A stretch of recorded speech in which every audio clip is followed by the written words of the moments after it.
The Managing Director of the Southeast Development Commission, SEDC, Mark Okoye, has requested an additional 2 weeks to provide documentation supporting the Commission's 2025 expenditure following concerns raised by the Senate Committee on the Southeast Development Commission over its financial management and operational structure.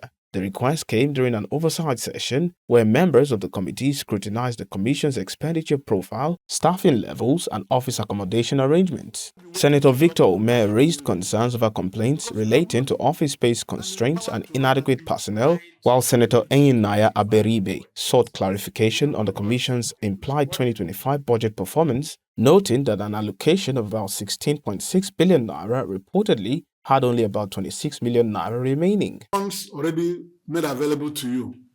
You should have rented a big property in Enugu, even if a 3-story building with rooms and all that. Southeast Development Commission, so that when you employ people, they have places to sit. It's not nice coming to us after the last time we met with you in February to tell us that you have space constraints and you have money available to you to create accommodation.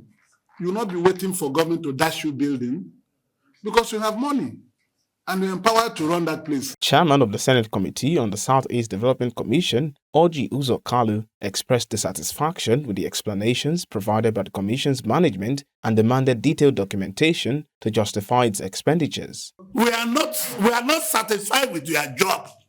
This is not a job somebody that claims to be an expert like you should be doing. I'm very disappointed, and this committee is very, very, very disappointed.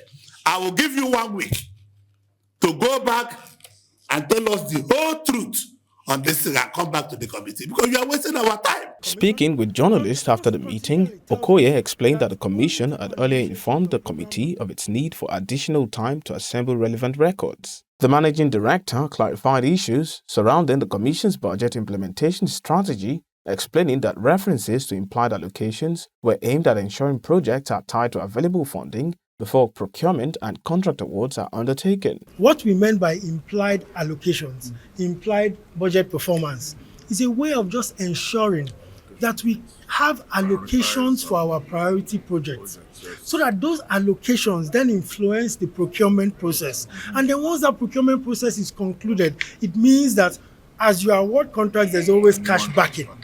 What we don't want to do is to create a situation where you award projects, you award contracts, and you cannot pay. According to him, the Commission is determined to avoid creating unfunded liabilities by awarding contracts without guaranteed funding.